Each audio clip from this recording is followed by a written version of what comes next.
again to the RMNCAH+N and Health Aging Platform meeting. I'll be your moderator for today.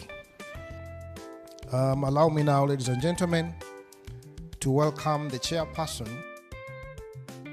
That we review our performance in detail. We also agree on priorities because the new leadership will be in place. They need to tell us what are those new priorities that they are going to think about. For those who are new, I'm called Jackie Katana. I've been the chair for this platform the last 2 years, and I'm very excited that the 2 years come to the end today, and you've been able to come because you can end when there is no one in the room. That means there's no job done. So our active members are around 120, but the reason is that some of them are country. So in most cases, because of our resource envelope limitations, they are not able to participate. But we have, they are very supportive when we are collecting data, when we are coordinating a subnational. And we truly appreciate, and all the technical backstopping. We have our coordinator and the secretariat who are supporting other projects. We pull them, but there are people in this room that whoever you send a document, they will give you copies, and majority of them are in this room. Our mandate is around 3 areas. One is domestic resource mobilization. The other one is monitoring and tracking implementation of the Sheraton plan. The third one is equity. Because we didn't have financing, so there was no human resource and facilitation, the 3FHI team stepped in to provide technical assistance and also backup Fred in making sure that this platform runs. We are a streamlined CSO engagement framework aligned to RMNCAH+, that is every woman, every child, and every adolescent. Interesting, we used a bit of our influence. We influenced World Bank and UNFPA to use the balance from the COVID money to procure more FP supplies. And thank you, Juliana, for agreeing to lead that process. RMNCAH+ was the selected platform to lead the health financing dialogue. And out of those efforts, you can see that our budget, nominal terms, we are not making progress. But in percentage-wise, we've been able to move from 5.6 to 8.1 out of 15% Abuja commitment. So the latest achievement we've had is to one step into the water of social accountability. Social accountability has been our main mandate.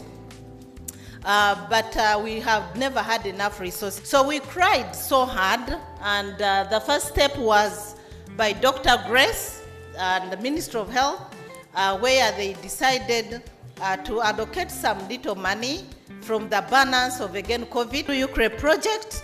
And you remember, most of you, we met in Royal and revised our scorecard. But after that, the money expired. Before we could do the data collection. Lydia has taught me a few things. One of them is to boldly ask.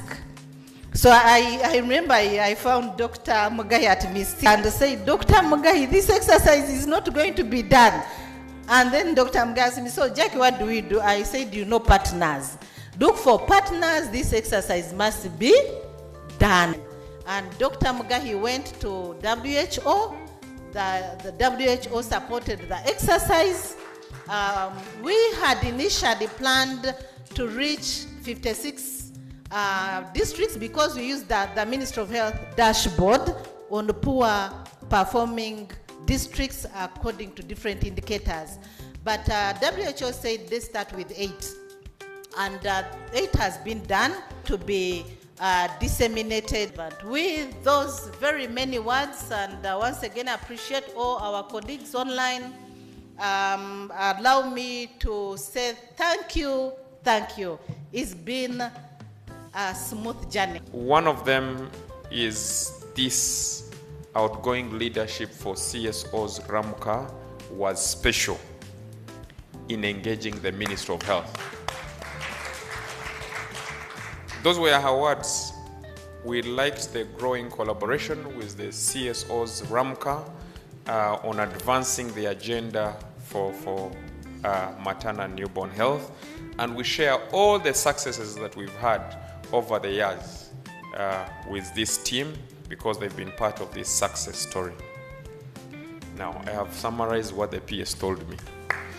We don't have stockouts of critical commodities. And I think you can testify this, you had it in Parliament from the Director of Government. He has not had stockouts of critical commodities for the last 1 year.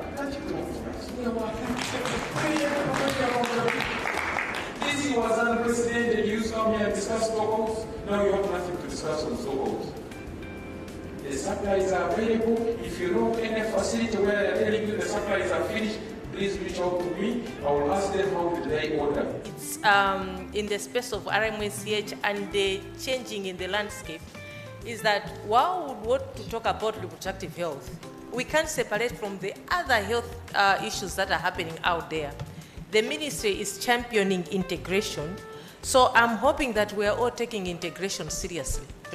Because the girl child that you're talking about, she does not separate on what she needs. You know, when you talk about her, she doesn't know that somebody talks about TB from that corner, somebody talk about RH from that corner. So I think you as a CSO, you are in the good space to make sure that integration really happens. First-time resolution on social participation has been adopted by all member states, including Uganda, making the case that empowering people, communities, and civil societies are important when it comes to decision-making processes. The feedback that was gathered by the 8 districts really provided good evidence of what is working, but also where there still needs to be urgent attention to address the critical gaps. As Uganda continues its journey towards universal health coverage, your leadership in demand creation, in accountability, in social mobilization and community-level support is indispensable, ensuring that no one is left behind. These are mitigations around maternal, the mothers that are dying, the newborns that are dying, that brought about that court pronouncement that now institutionalizes the PSR that we're seeing now, and the audits that happen every 2 years. It is through our support and trying to prop up that voice to ensure that the voices of mothers and newborns can be heard, and now they are being respected. So as GFF, we value the work of civil society. As a civil society, you are a very, very key player. I say for RMNCAH, you are implementers and you are in the communities. So you interface with communities. So we value the work so much.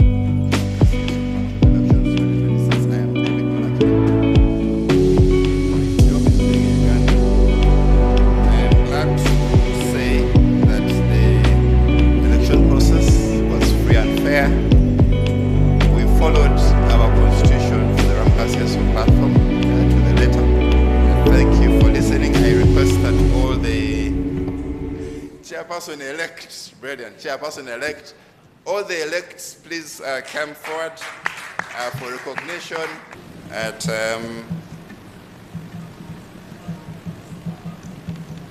I don't want to be in the picture. We want to put our hands together and thank the Electoral Commission team for organizing but also concluding an election exercise.